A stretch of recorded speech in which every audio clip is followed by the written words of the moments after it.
Ça va commencer dans 3, 2, 1. Binge audio.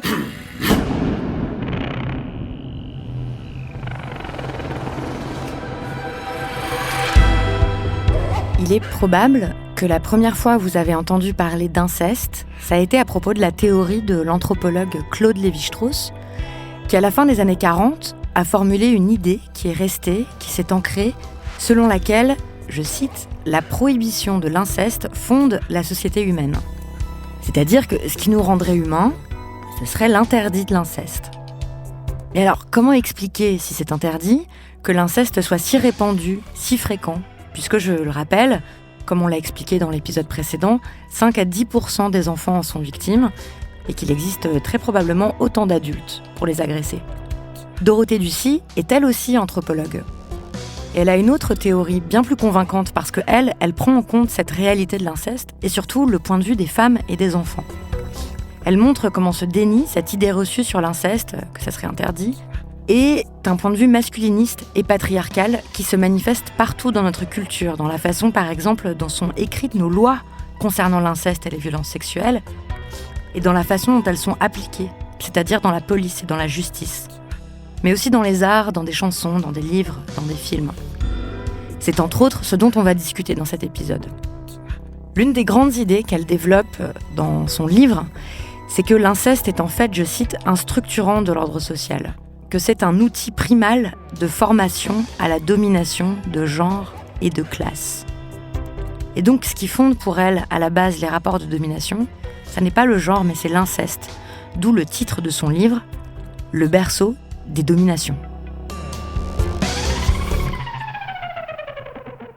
L'inceste, je dirais, c'est paroxystique d'autres rapports de domination qui traversent la vie de famille, mais paroxystique parce que ça écrabouille assez radicalement et de façon majeure les gens et les adultes qui peuvent devenir, parce qu'ils sont très comme une crêpe qui a du mal à se remettre en relief.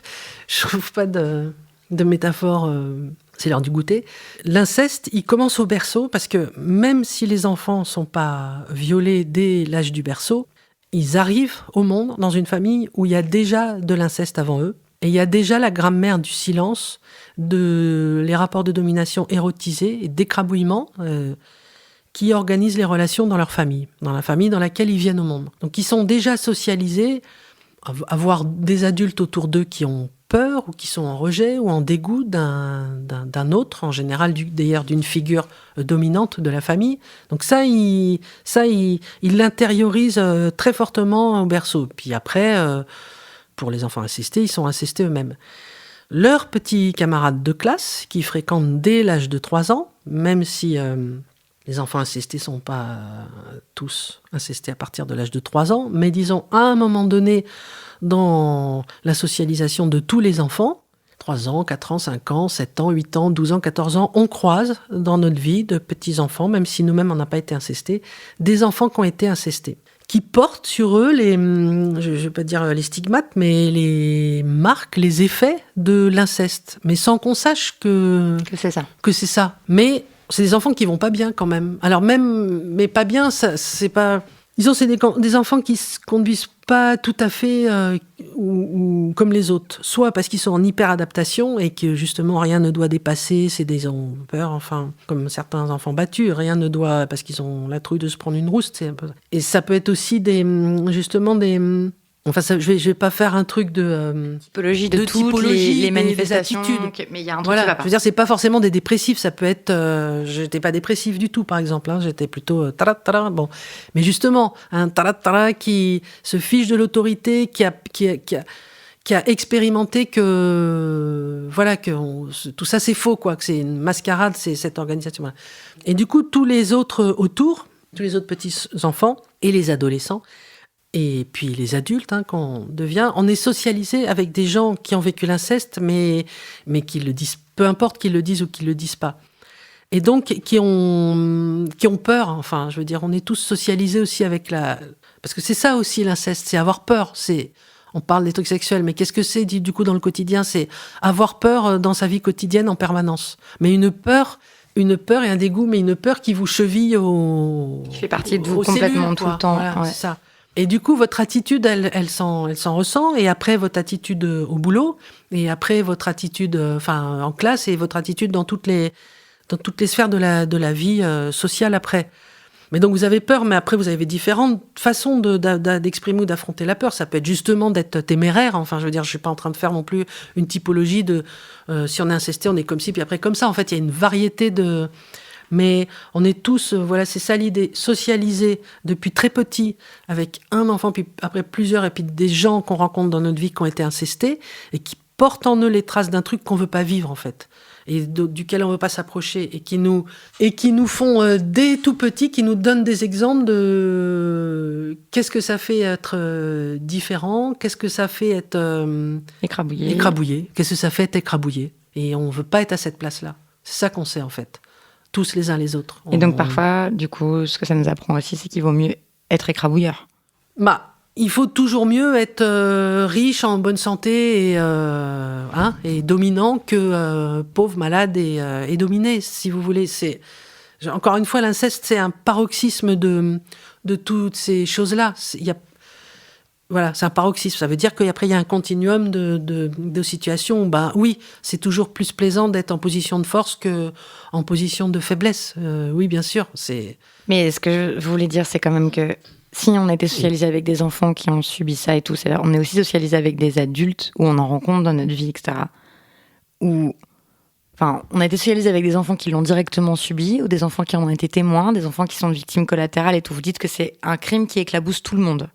On dit, j'ai pas dit dans mon livre aussi parce que je l'ai pas à ce moment-là pensé, sinon j'aurais dit, mais on est tous socialisés depuis tout petit avec des incesteurs. Par exemple, Duhamel, pour en revenir à Duhamel, dont on a pas mal parlé, je dis lui parce que le livre s'est beaucoup vendu, il a été dans tous les médias, donc tout le monde voit de qui je parle. Je m'en fiche de Duhamel en soi, mais Duhamel, il a croisé plein de gens dans sa vie. Il a été enseignant, il a croisé plein d'étudiantes et d'étudiants, voilà. Tout le monde. Je l'ai eu comme prof. Bon, voilà. Donc tout le monde voit ce que c'est cette forme de domination écrabouillante. Tout le monde en prend de la graine. Donc après, on se positionne plus ou moins selon qui on est dans un continuum de je veux être ce gars-là ou de je veux pas l'être ou j'ai peur. Enfin voilà, c'est ça qui structure aussi après l'heure. On est socialisé avec des incestés, mais on est socialisé avec des incesteurs, avec des dominants, avec des écrabouilleurs. Tout au long de notre vie, on en croise. Et vous dites que on a souvent, dans les sciences sociales, par exemple, Pierre Bourdieu, ou vous citez Philippe Bourgeois, qui dit que, en fait, la violence, elle serait structurelle, elle vient d'en haut des institutions, puis après, ça dégouline comme ça jusqu'au niveau familial, en fait. En gros, pour prendre un exemple, le système capitaliste est super violent, vous subissez des choses très violentes au bureau avec votre patron et tout, du coup, pour vous détendre, vous tapez sur votre femme, par exemple. Enfin, c'est un peu ça l'idée, quoi. Voilà, ça descend comme ça. Top down. Et vous dites, non, c'est pas dans ce sens-là, en fait. Ça remonte, en réalité. C'est dans la structure familiale, et puis après... C'est-à-dire, en fait, c'est dans l'expérience de chacun. Et c'est-à-dire, le capitalisme, c'est une idée comme ça, qui subsume, immanente, enfin, c'est une idée. Mais le capitalisme, il est incarné par des gens, par des patrons, justement, par des patrons et des salariés, je veux dire, par des gens. Par nous tous. Par nous tous. Et les gens, quand ils exercent une forme de domination comme ça à leur boulot, ils l'ont appris ça depuis le berceau. C'est-à-dire, c'est à la fois les structures sociales qui nous construisent, mais ce qui nous construit plus que tout, d'ailleurs, sinon on ferait pas 15 ans de psychanalyse pour justement essayer de faire un pas de côté par rapport à la façon dont on a été intimement, fondamentalement, profondément construit, indépendamment des structures sociales et des déterminants sociaux, les uns les autres. Et dans une même classe sociale, on se ressemblerait tous. Et ce qui fait qu'on se ressemble pas, c'est notre expérience individuelle de naître à un moment donné dans une famille, d'avoir été aimé comme ci ou pas aimé comme ça. Enfin, voilà, c'est ce qu'on apprend et ce qu'on vit depuis le berceau, ouais, jusqu'à voilà. Et c'est nous individus qui écrivons les lois après et qui font les structures sociales. C'est-à-dire que la structure sociale, elle est j'en en reviens par exemple à la justice sur l'inceste et aux textes de loi qui sont écrits par des hommes et qui sont pas la loi, c'est pas une justice qui, je veux dire, sans matière. Il y a des textes, il y a des codes de loi, il y a des procédures. Vous voyez ce que je veux dire? Voilà. Le résultat d'actions humaines et tout, oui, et de gens qui ont été enfants. Et de gens qui ont été enfants et qui ont qui se dessinent petit à petit, mais depuis l'enfance et depuis leur famille. Et les premières expériences qu'on a et qui nous construisent et qui sont les plus fortes, et donc on se construit en pour ou en contre, en adhésion, c'est ce qu'on vit chez nous, depuis tout petit. Bon, on peut dire que c'est les deux aussi, non? C'est ascendant et descendant, non? Ça s'entretient en fait. Mais ça s'articule, bien sûr. Ça s'articule, mais la première forme de socialisation, ce qui nous construit en premier, c'est des affects, des projections. Même avant qu'on vienne au monde, des fois, nos parents, ils nous assignent à une place, ils projettent des choses sur nous. Bon, en préparant l'entretien, je suis retournée voir des chansons, des films, voilà. Et en fait, quand on parle de culture de l'inceste, on peut l'entendre au sens très littéral aussi, dans les œuvres culturelles, célébrées, saluées, etc. En fait, l'inceste est présent aussi. Et aussi le fait de ne pas en parler. Je pense là à la chanson de Gainsbourg qui s'appelle Limon Incest, où plein de gens défendent encore en fait cette chanson, y compris sa fille, lui et tout ça, en disant que c'était pas du tout une chanson sur l'inceste, ça représente pas du tout ça. Donc c'est un clip, ça date des années 80, c'est un clip où lui il est torse nu, il est allongé, elle est en petite culotte, elle a 13 ans, et la chanson s'appelle Limon Incest donc.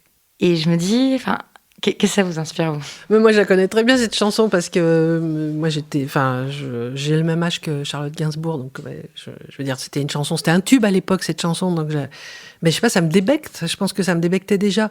Mais si vous voulez, je peux répondre comme femme, comme ancienne adolescente à ce moment-là, comme petite fille ayant été incestée, et du coup, dès qu'on rappelle un truc sur l'inceste, mes cheveux se hérissent, voilà. Ou comme anthropologue, mais puisque je suis invitée chez vous comme anthropologue, je vais répondre comme ça. Il faut prendre acte que, effectivement, il y a à la fois une articulation du déni, de dire, non, cette chanson ne parle pas vraiment d'inceste, ou une chanson qui s'appelle Limon Incest, et puis qui est entonnée comme ça, avec des chœurs qui chantent tout le temps.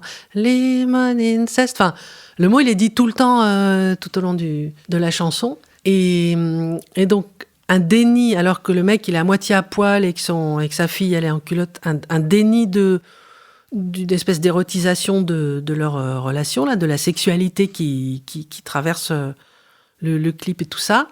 Et ce déni, il est articulé à une certaine forme de complaisance, du coup, et de plaisir ou d'excitation que ça suscite pour le reste de la société. Puis ça a fait un tube, cette chanson. Ça a fait un tube, le disque a été très vendu. Donc là, moi, comme anthropologue, je travaille avec cette matière-là et je me dis, voilà, l'inceste, c'est à la fois très, très défendu, et peut-être comme un truc très, très défendu, apparemment, c'est excitant. C'est excitant pour un certain nombre de... Alors, je pense que, du coup, justement, tout le monde n'est pas à la même place. Moi, je me souviens, comme adolescente, du coup, l'ayant entendu quand j'avais 13 ans, il y a plein de chansons qu'on entonne, en fait, et qui nous trottent dans la tête, mais on ne réalise pas vraiment ce qu'on dit. Donc, je pense que les adultes, ils réalisaient très bien ce qu'ils chantaient, ce qu'ils chantonnaient, et que pour une partie d'entre eux, et comme Pivot qui interviewe Matzneff, enfin tout le monde a vu cette scène d'apostrophe où Pivot lui-même, il est pas pédophile et il sort pas avec des petites filles. Mais il lui dit avec ce sourire... Mais il est émoustillé, quoi. Vous êtes quand même un collectionneur de minettes. D'ailleurs, vous faites des bilans de temps en temps. Forme éblouissante donc, et mes amours en témoignent. La conquête en 3 jours consécutifs de 3 inconnus, dont 2 vierges, Marie-Agnès, Aude et cette Brigittesse, avec qui j'ai fait l'amour de toutes les façons, quasi sans interruption. Pourquoi vous êtes-vous spécialisé dans les lycéennes et les minettes? Au-dessus de 20 ans, on voit que ça ne vous intéresse plus.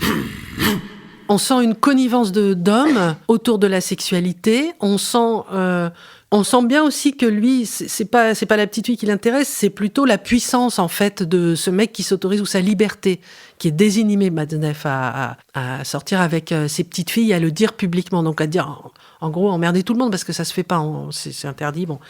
On sent aussi la petite fille, le fait que cette petite fille est une personne qui existe vraiment, mais ils s'en foutent, les mecs. C'est vraiment un truc entre eux.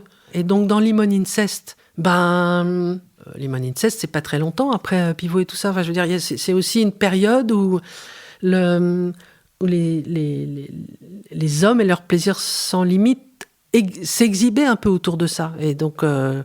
Oui, enfin, en fait, à l'époque contemporaine, peut-être, alors, je veux dire, j'ai pas trouvé de chansons ou de films très récents, là, quoi qu'on a le cas de Woody Allen, qui a quand même épousé sa fille adoptive, qu'il a élevée. Par contre, il y a un autre domaine dans lequel ça nous éclate à la face, quoi, cette culture de l'inceste, c'est la production pornographique. En fait... C'est pas la même chose pour moi qu'un tube qui passe sur les chaînes de radio populaires et qu'on chantonne, que les enfants chantonnent dans la voiture avec leurs parents et qui est un tube de culture populaire. Ça a d'autres effets, mais quand même, Ouais. je me pose la question, du coup, je voulais avoir votre regard là-dessus aussi, sur le fait que quand on arrive sur des sites pornographiques gratuits, qui sont... Enfin, auxquels tout le monde peut avoir accès et tout ça, en fait, il y a un nombre hallucinant, je trouve, je suis surprise de voir le nombre de vidéos dont les titres montrent que c'est des scénarios basés sur l'inceste. Enfin, c'est que des histoires de frère avec sa sœur, de mère avec son fils, de père avec sa belle-fille. Enfin, il y en a des milliers, en fait. Et ça doit exciter plein de gens, puisque ces vidéos existent. Plein d'hommes, vous voulez dire? J'imagine. Enfin, des femmes aussi regardent du porno, mais en grande majorité des hommes, ouais. C'est des vidéos qui sont jouées par des acteurs, mais dont le scénario est explicitement... Je couche avec ma sœur, je couche avec ma demi-sœur, ma mère m'a surpris en train de me masturber, elle me laisse la baiser. Enfin, c'est des titres comme ça, les titres de la pornographie. Et donc, il y a énormément de vidéos qui se basent sur ce scénario-là. Et moi, en voyant ça, en voyant les titres de ces vidéos, je me dis, mais qu'est-ce que ça raconte, quoi, de l'inconscient? Apparemment, si ces vidéos sont écrites et jouées selon ces scénarios, c'est que ça doit exciter énormément de monde, en fait, les situations d'inceste, apparemment, puisqu'on en fait de la pornographie. Là, moi, j'ai pas enquêté là-dessus. Là, ce que j'ai envie de vous dire, c'est, il faut aller leur poser la question, en fait. Il faut poser la question aux acteurs, aux producteurs de ces films. Je suppose que les producteurs de ces films, ils reçoivent des mails, comme moi, je reçois des mails pour me dire que mon livre a aidé beaucoup de gens. Eux, ils doivent recevoir j'en sais rien, moi. Ils doivent bien savoir ce qui se vend, ce qui se vend pas. Et du coup, essayer de documenter la réponse. Mais je suis d'accord avec vous, en fait, ça interroge, quoi.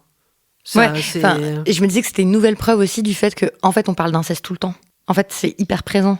Là, on parle pas de ça, mais je veux dire, enfin, je sais pas, je me disais que c'est une des manifestations qui fait comme Limon Incest, comme dans notre culture, quoi, qui fait qu'on baigne dans une culture de l'inceste, en fait, où on dit que c'est interdit et c'est pas bien et il faut pas le faire et c'est très minoritaire, etc. Mais en fait, il y a des représentations un peu partout, quoi.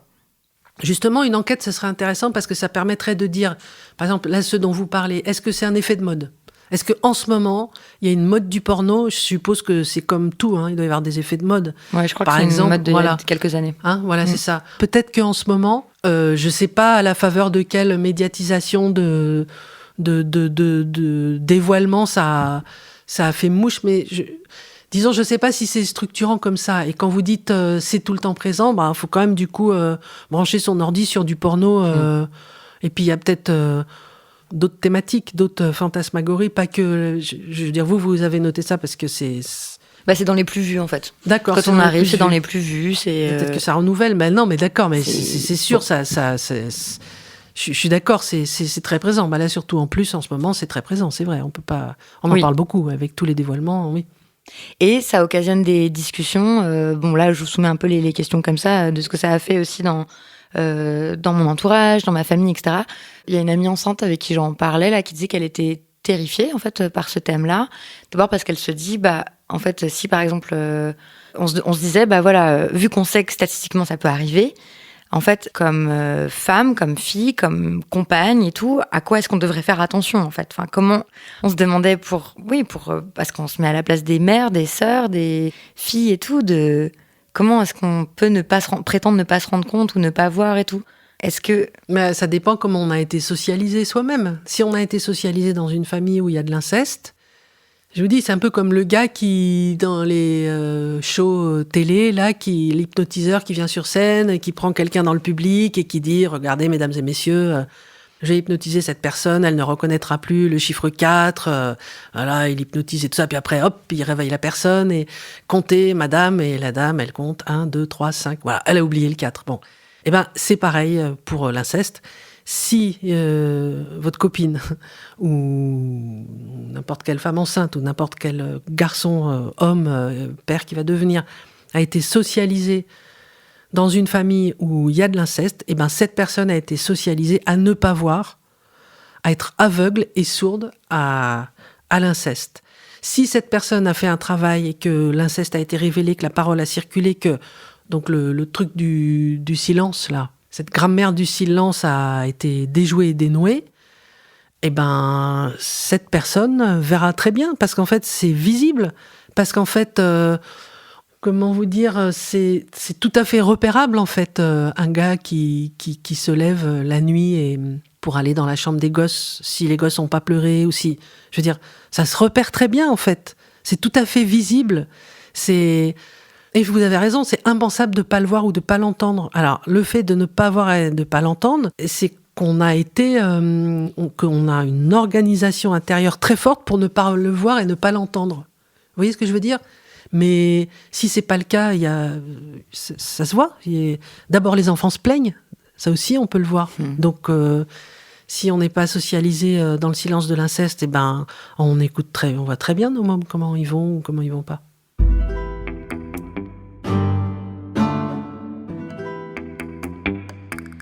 Bon, pour moi, c'est un très grand livre. Mais quand vous l'avez envoyé aux maisons d'édition, personne n'en voulait. Du berceau des dominations. Enfin, c'est fou. Il se lit hyper bien, c'est super solide, c'est hyper intéressant. Personne n'en voulait.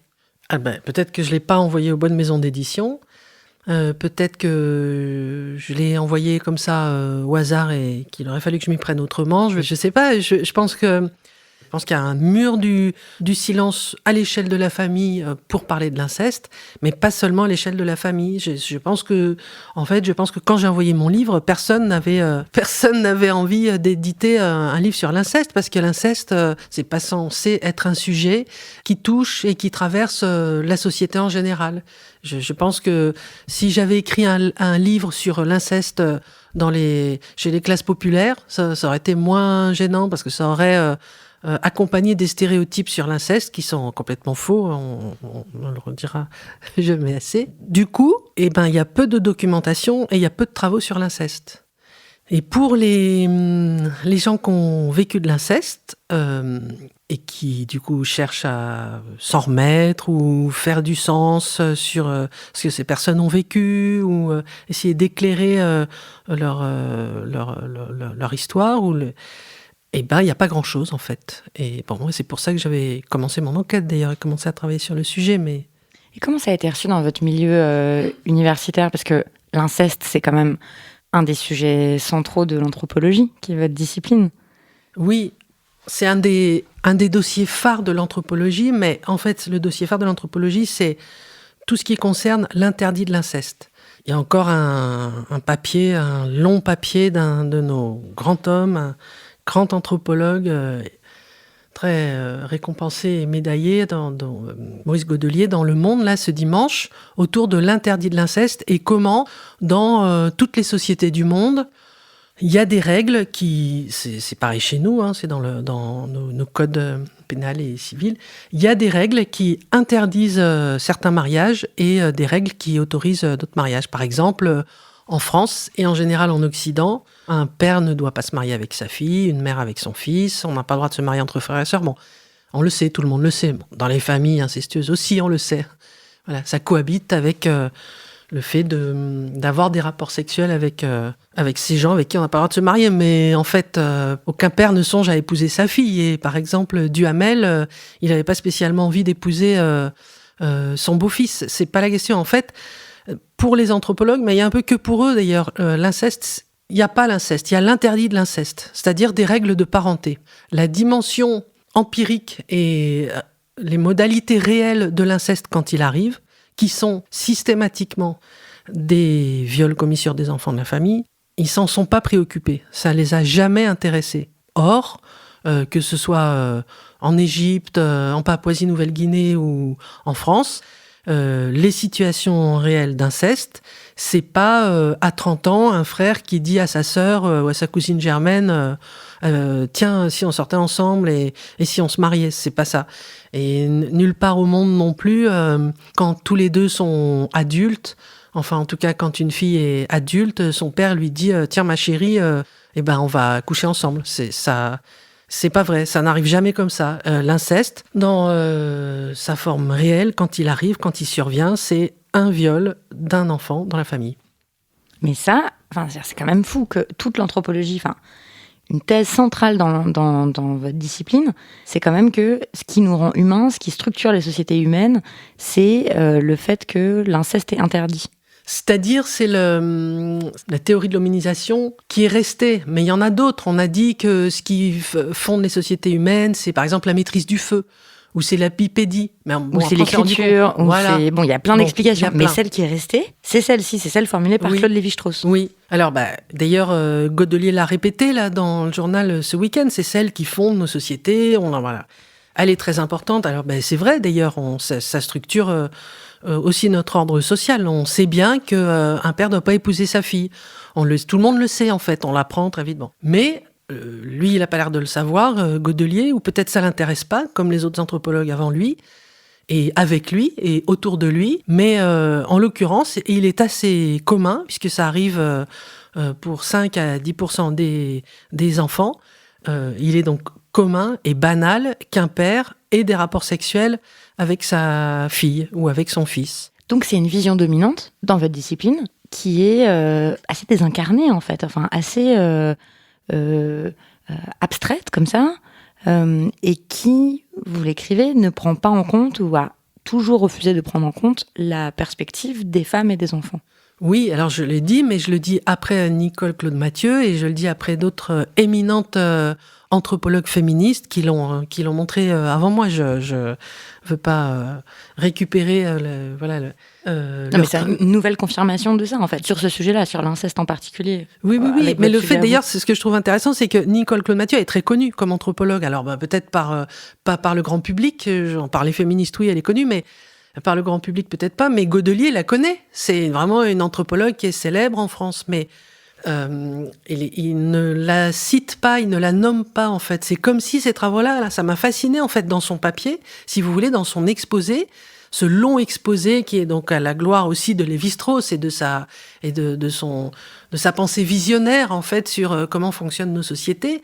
C'est le déni complet, comme si les travaux des anthropologues féministes, mais des anthropologues, c'est une anthropologue comme lui, comme Godelier, comme Lévi-Strauss, Nicole Claude Mathieu, comme si ça n'existait pas, comme s'il n'y avait pas des intellectuels hyper compétentes, hyper formées en anthropologie, qui n'avaient pas démonté l'inanité de cette théorie de l'échange des femmes.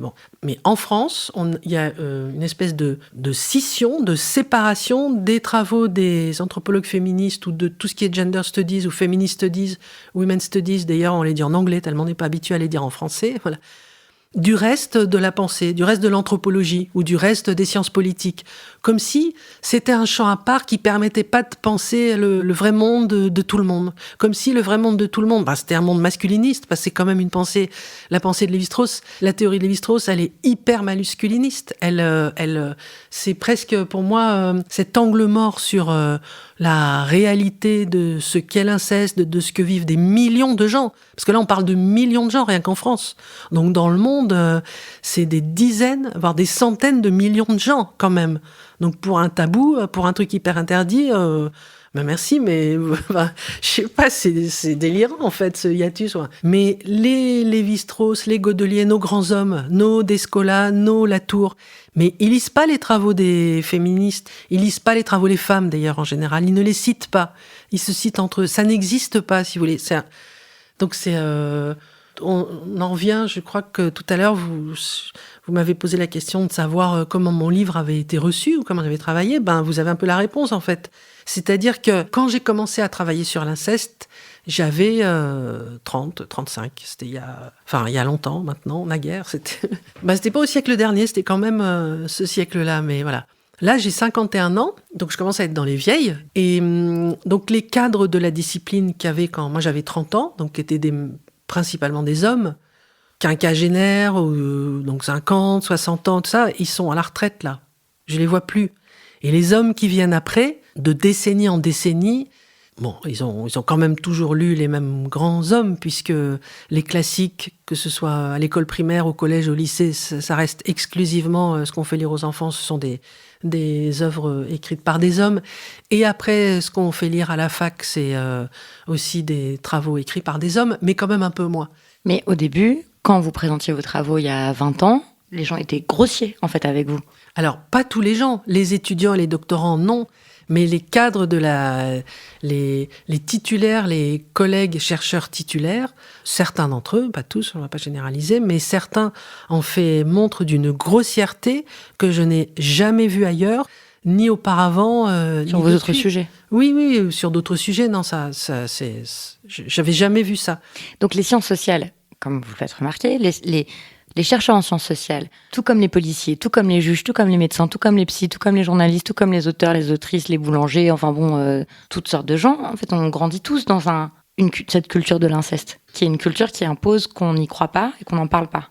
Alors, je ne mettrais pas les policiers tout à fait dans le même panier. Les policiers sont habitués, il y a beaucoup de policiers différents, mais les policiers, ils sont habitués, je pense que c'est eux qui ont, et d'ailleurs les avocats aussi de la défense et certains magistrats sont très habitués à entendre soit des enfants, soit des femmes ou des garçons ou des hommes qui viennent dans un état émotionnel terrible, porter plainte pour des faits de violence sexuelle qu'ils ont vécu dans l'enfance. Ils sont pas du tout à la place des anthropologues, qui sont plutôt des garants du système. Hein, pour moi, c'est très net. L'anthropologie, d'ailleurs, cette discipline-là spécifiquement, qui a pour mission de décrire les relations entre les gens, c'est ça, hein, notre feuille de route, là, et de décrire l'organisation sociale. Voilà. Il me semble à moi que notre grand homme Lévi-Strauss, nos grands hommes en général, donc je ne vais pas les reciter, mais on les connaît, ils ont décrit un ordre social qui leur convenait en fait. Ils se sont mis à leur place à eux d'hommes, puissants, dominants, et ils ont décrit à partir de là ce qui était acceptable, pas acceptable. En gros, je vois ça comme ça. Ils se sont pas, d'ailleurs, les policiers, ils se coltinent la vraie vie des vraies personnes. Et les policiers, alors, je sais, ils sont pas tous bien formés à accueillir les plaintes pour viol. Il y a plein de salopards aussi. Il y a plein de je veux dire, pas plus chez les policiers qu'ailleurs, mais de perverses, de sales types, de masculinistes dominants qui, voilà, bon. Mais enfin, il y a dans le lot aussi énormément d'hommes et de femmes, beaucoup de femmes aussi, policières, qui sont hyper habitués à accueillir des plaintes ou des histoires d'abus sexuels et qui prennent acte de la mesure du problème. Mais bon, c'est pas eux qui jugent après, derrière. Alors les juges, justement. Donc j'allais dire les juges, les avocats, la façon dont est pensée en fait notre loi par rapport à l'inceste et aux abus sexuels. C'est en lisant votre livre que j'ai compris quelque chose qui, en fait, maintenant paraît complètement évident, c'est qu'en fait, la gravité qu'on attribue aux gestes de violence sexuelle, cette gravité-là, elle est estimée du point de vue de l'agresseur, en fait. Et donc du point de vue des hommes. Ouais. C'est-à-dire qu'on considère, par exemple, mais tout le monde, enfin, genre c'est un truc de bon sens et tout, qu'il est beaucoup moins grave d'avoir subi une fellation, hein, quand on est un petit garçon et qu'on subit une fellation, que de s'être vu imposer une fellation. On va considérer que c'est beaucoup moins grave d'avoir été pénétré vaginalement qu'analement, par exemple. Et on va considérer que c'est pire pour les garçons, par exemple. Et moi, je me faisais une espèce d'explication du genre...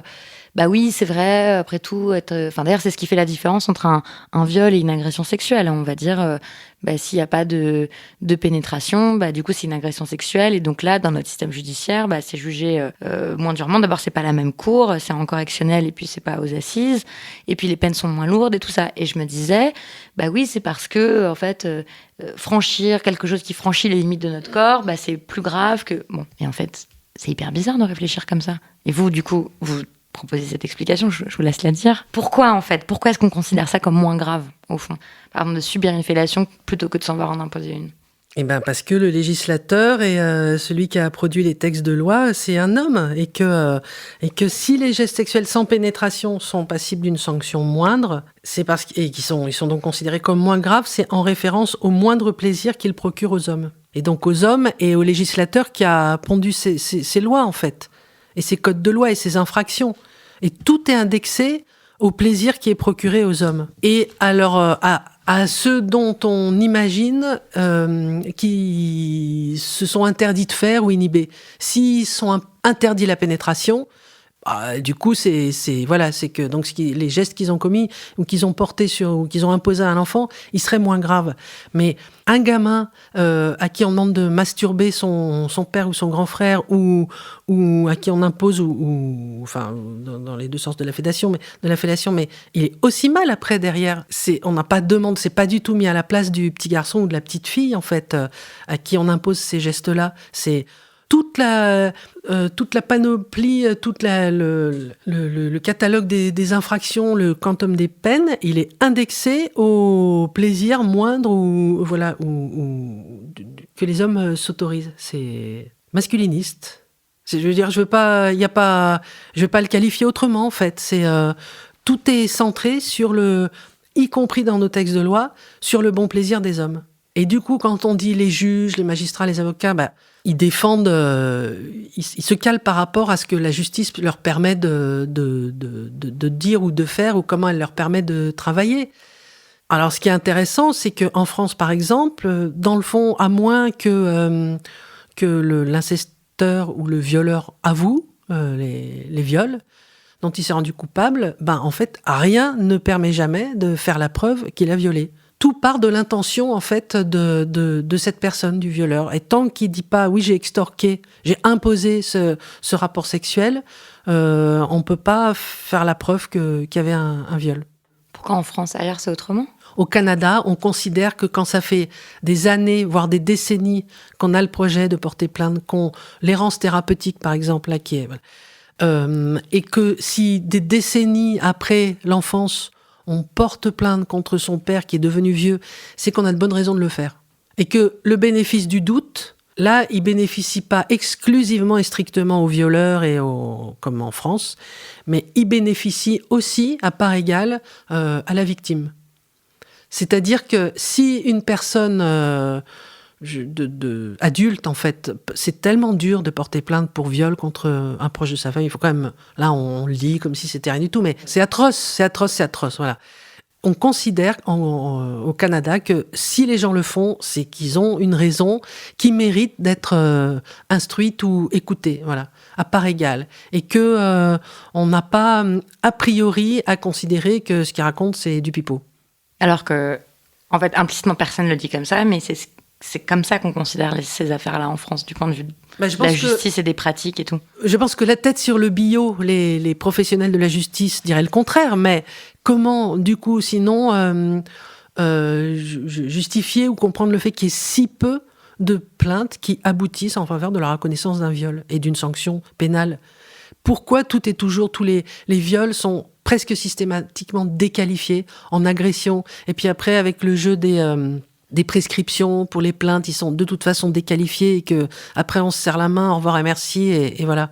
Et, donc il y a une complaisance incroyable à l'égard des gars qui commettent des infractions sexuelles et qui sont aidés par un dispositif légal qui que personne n'a pensé. Enfin, on ne dit pas que là, il y a une intentionnalité, c'est-à-dire que personne n'a écrit les lois en ayant ça en tête.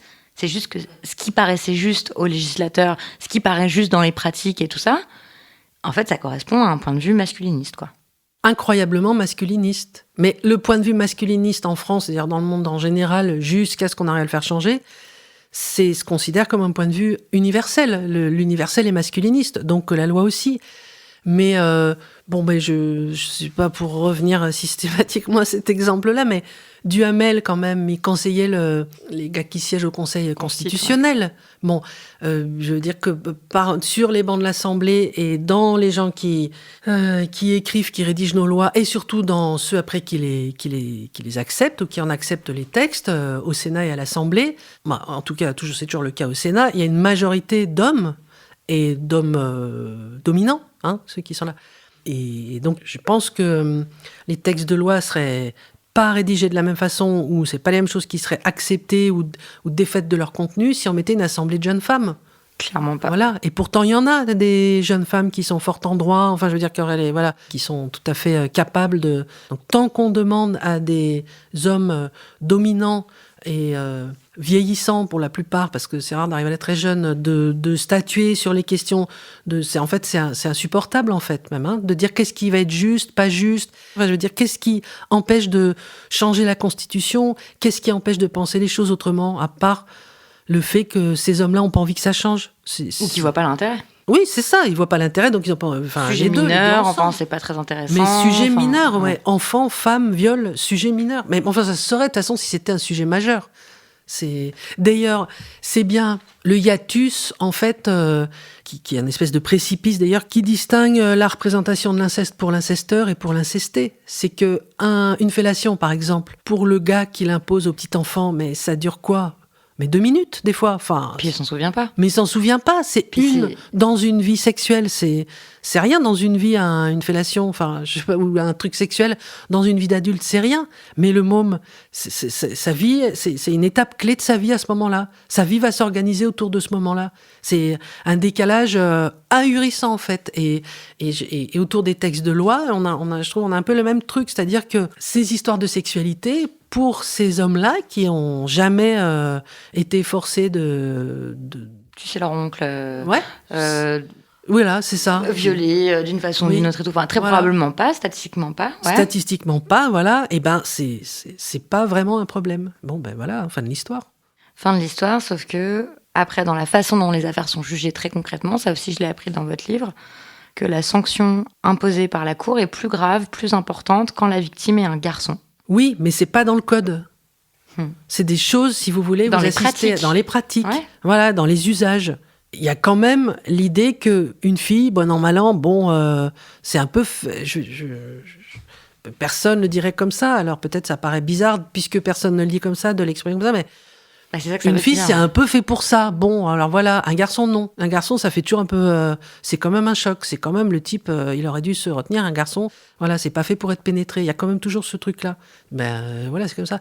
Je voulais dire aussi, ça a à la fois pas de rapport et un rapport en fait essentiel, c'est-à-dire que autant il n'y a pas de jeunes femmes sur les bancs du Sénat, mais il n'y a pas de noirs ou d'arabes non plus. Et je pense que nos codes de loi seraient vraiment radicalement autour des discriminations ethniques, racistes, enfin tous les trucs autour du racisme en France, s'il y avait plus de diversité de tous ordres sur les bancs des assemblées. C'est pareil, et nos quoi. villes ne ressembleraient pas Non, mais à ça, quoi elles ressemblent, et ni nos entreprises, ni les tout. Oui, voilà. Mais du coup, en fait, finalement, on confie à des gens qui partagent une expérience de dominant le soin de régir tout ce qui organise notre société à nous, mais ils ont qu'une expérience de dominant. Donc, nos textes de loi s'en ressentent. Et voilà. J'ai une dernière question avant de terminer cet entretien. C'est j'aimerais bien que vous nous recommandiez une œuvre d'art, s'il vous plaît, Dorothée Ducy.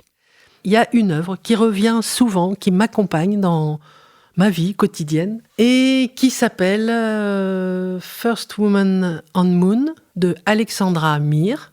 Je ne sais pas si vous connaissez, c'est une vidéo qui dure un quart d'heure, et j'en ai des images qui m'accompagnent ça et là dans ma vie quotidienne, et c'est une vidéo féministe, mais jubilatoire, hyper drôle, ce serait pas le premier homme, mais ça singe en fait le premier pas des images qu'on a eues de l'homme sur la Lune en 69.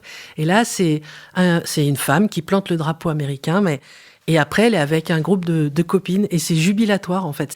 Elle est rigolote cette vidéo parce que ça tourne un peu en dérision, et voilà, c'est une espèce de pastiche de moments forts de l'humanité, mais où on se rend compte que c'est une vision hyper masculiniste de l'héroïsme façon homme, et puis l'Amérique et tout ça.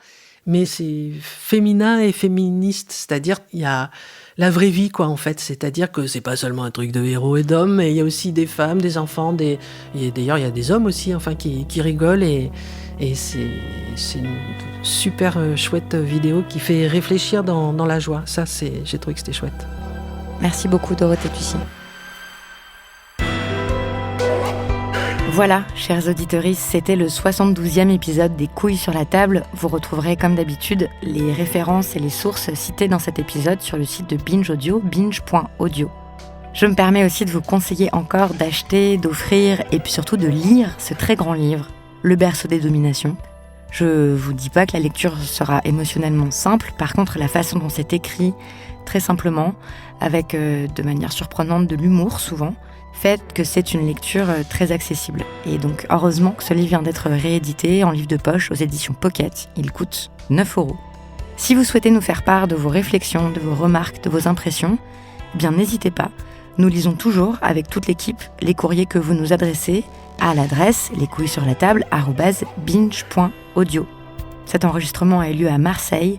La réalisation est signée Julie Tépé, l'édition Naomi Titi, la production Camille Regache. Merci à elle et merci à vous pour votre écoute. À bientôt.